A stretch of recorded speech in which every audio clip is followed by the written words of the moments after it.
अगर मैं बोलूं कि ये जितने भी प्रोटेस्ट हो रहे हैं उससे कुछ फायदा नहीं होगा तो मैं कुछ गलत नहीं बोलूंगा, और मे बी आप लोगों को ये बुरा भी लगे। और ये मैं क्यों बोल रहा हूं, इसका कुछ रीजन है जो मैं अभी बताने वाला हूं। हम जो सरकार के खिलाफ लड़ रहे हैं, सिस्टम के खिलाफ लड़ रहे हैं, डॉक्टर्स का प्रोटेस्ट, ये सब मुझे लग रहा है कि बेकार होने वाला है। मुझे कल तक लग रहा था कि नहीं, इस बार का प्रोटेस्ट एंड लोगों का गुस्सा बहुत ही अलग है। एंड इस बार सिर्फ एक ही स्टेट में नहीं है बल्कि पूरे देश में एकजुट लोग हो गए हैं।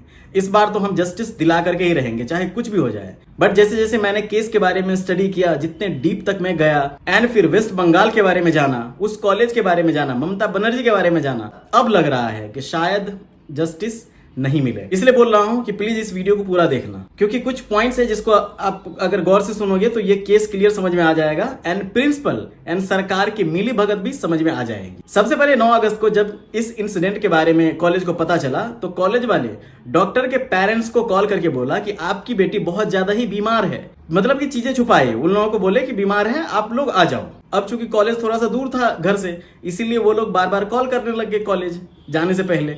पेरेंट्स इतना कॉल किए, मतलब कि घंटों भर कॉल किए, लेकिन ये कॉलेज वाले कॉल रिसीव नहीं किए। घंटों भर जब ये कॉल करते रह गए तब ये कॉलेज वाले रिसीव करते हैं एंड तब कहते हैं कि आपकी बेटी सुसाइड कर ली है, आप लोग प्लीज जल्दी आ जाइए। अब पेरेंट्स घबरा जाते हैं कि ऐसा क्या हुआ कि 11:15 बजे रात में बेटी से अच्छी से बात हुई, वो बोली कि सब चीज फाइन है, अब मैं रिपोर्ट चेकअप करके फिर सोने भी वाली हूँ। तो ये कुछ घंटों में आखिर क्या ऐसा हो गया है। और एक चीज यहाँ समझ सकते हो आप कि जब पेरेंट्स को कॉल किया गया, ये बोला गया कि आपकी बेटी बीमार है, आप लोग आ जाइए, और फिर कॉल बीच में रिसीव नहीं हुआ, फिर 1-1.5 घंटे के बाद कॉल रिसीव होता है, फिर बोलते हैं कि सुसाइड कर ली आपकी बेटी, आप आ जाइए। ये 1-1.5 घंटे में क्या हुआ होगा? ऑब्वियस सी बात है, जो ऊपर का सबूत होगा, जो जल्दी जल्दी मिटा सकते हैं, वो मिटाया गया होगा। फिर जब पेरेंट्स कॉलेज पहुंचते हैं तो कॉलेज वाले एंड कोलकाता पुलिस उनको अपनी बेटी से दूर रखते हैं। वो पेरेंट्स जिनको बोला गया है कि आपकी बेटी बीमार है, फिर कुछ देर के बाद कहते हैं कि आपकी बेटी सुसाइड कर ली है, उन्हें बेटी से मिलने नहीं दिया जाता है, चेहरा देखने नहीं दिया जाता है। 3 घंटे तक वो लोग खड़े रहते हैं सेमिनार से बाहर, पैर पकड़ते हैं, हाथ जोड़ते हैं, रोते हैं, गिड़गिड़ाते हैं, सोच रहे हो, अपने मरी हुई बेटी का चेहरा देखने के लिए। लेकिन वो लोग नहीं देखने देते, क्योंकि उन लोगों को सबूत मिटाने में टाइम लग रहा था। एक बार इमेजिन करके देखो, ये इंसिडेंट आपके घर के किसी पर्सन के साथ हुआ है। आप कॉलेज जाते हो, हॉस्पिटल जाते हो, और वहां 3 घंटे आपको खड़े रखते हैं, मिलने नहीं देते हैं, आपके ऊपर क्या बीतेगा। जब कॉलेज एंड पुलिस को लगा कि सबूत मिट गया है, तब पेरेंट्स को बेटी का चेहरा देखने देते हैं। इसके बाद की स्टोरी मैं पिछले वाली वीडियो में बताया हुआ था, इसलिए मैं इसमें कवर अप नहीं करूंगा। इसमें मैं ये बताने वाला हूं कि आखिर मुझे ऐसा क्यों लग रहा है कि प्रोटेस्ट, ये सारी चीजें बेकार जाने वाली है। नेक्स्ट पॉइंट है जो सीबीआई भी कॉलेज के प्रिंसिपल संदीप घोष से कर रही है कि प्रिंसिपल एक घर के पेरेंट की तरह होते हैं। जब इतना बड़ा इंसिडेंट हुआ तब उसे संभालने के बजाय आरजीकर से रिजाइन कर दिए। उनका कहना था कि विक्टिम मेरी बेटी के समान थी, तो एक फादर अपनी बेटी के रेप एंड मर्डर पे इस तरह से बिहेव करेगा और वहां से भाग जाएगा। एंड सिर्फ 4 घंटे के अंदर ममता बनर्जी संदीप घोष को नेशनल मेडिकल कॉलेज का हेड बना देती है। How is this even possible कि इतना बड़ा इंसिडेंट होने के बाद आप जहां प्रिंसिपल थे वहां से रिजाइन दे देते हैं, 4 घंटे के अंदर दूसरे कॉलेज का हेड बन जाते हैं? ये कैसे पॉसिबल है? अगर आपके आंचल में दाग नहीं है तो ये आप कर ही नहीं सकते। और संदीप घोष का रिकॉर्ड ऐसा है कि बहुत बार आरजीकर से ट्रांसफर हुआ, फिर कुछ ही घंटे में वापस ट्रांसफर रुक गया।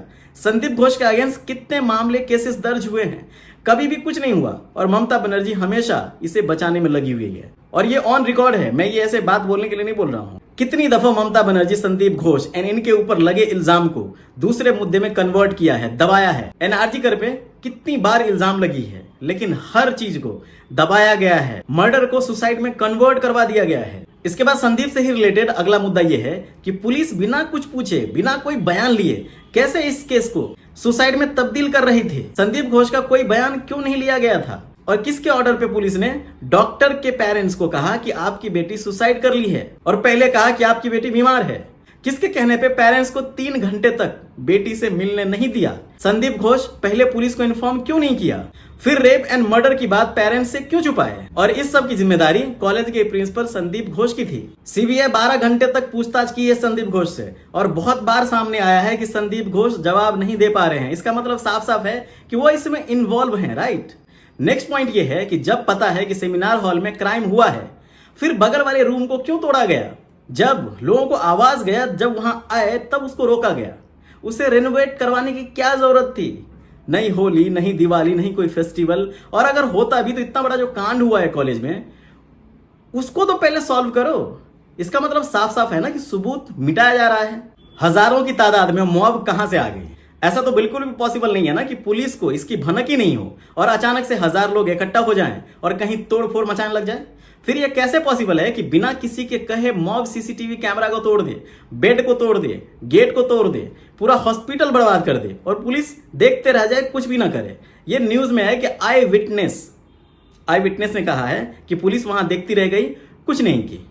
और ये तो पॉसिबल भी नहीं है कि इतना हजारों का तादाद में मॉब आकर के वहां पे अटैक कर दे और गवर्नमेंट को पता ही नहीं हो। ये तो इशारे पे काम हुई है। और अभी एक मैं वीडियो देखा हुआ था, अब वो फॉल्स है या सही है नहीं पता, इसलिए यहां नहीं दिखाऊंगा। वहां जो बात कर रहे हैं ना आपस में, बंगाली में बात कर रहे थे कि कैसे इस अटैक को अंजाम देना है, वो वीडियो ट्विटर पे सर्कुलेट हो रहा है। क्या वो सही है? एंड जिस संजय रॉय को ये लोग मोहरा बना करके यूज कर रहे हैं, उसका रियलिटी जानो।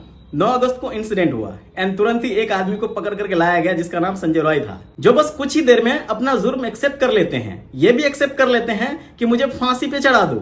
मतलब ये एक फिल्म की स्टोरी टाइप की नहीं लग रही है कि तुम जुर्म एक्सेप्ट कर लेना एंड स्टेट में जो है हमारी गवर्नमेंट है, हम तुमको कुछ नहीं होने देंगे, इतना पैसा ले लो, बस इस जुर्म को एक्सेप्ट कर लो क्योंकि कुछ लोगों को बचाना है। मुझे तो लग रहा है कि इस संजय का इस केस से कोई रिलेशन ही नहीं होगा। अगर होगा भी ना तो पहले सारा काम जब खत्म हो गया होगा तो ये गंजेरी भंगेरी लगता ही है, इसको कहीं से पकड़ के लाया गया होगा और पैसे दिए होंगे या लास्ट में इससे कुछ काम करवाया गया होगा। बट ये मेन कल्प्रिट हो ही नहीं सकता। अगर होता तो फिर इतना तोड़फोड़, मॉब, रेनोवेशन, सुसाइड का एंगल, प्रिंसिपल का ट्रांसफर, फिर 4 ही घंटे में दूसरे कॉलेज में हेड बन जाना, पुलिस की बेवकूफी, कुछ नहीं होती। अरे ये तो गरीब आदमी है, इसको पैरों के नीचे से कुचल के रख दिया जाता। मतलब ये लोग आम जनता को कितना बेवकूफ समझ रहे हैं कि कैसे भी स्टोरी बना दो, आम जनता बेवकूफ है, बनी जाएगी। वैसे तो हमें सिस्टम के अगेंस्ट लड़ना चाहिए, जस्टिस के लिए लड़ना चाहिए, बट मैं क्यों होपलेस हो रहा हूं इसका रीजन समझो।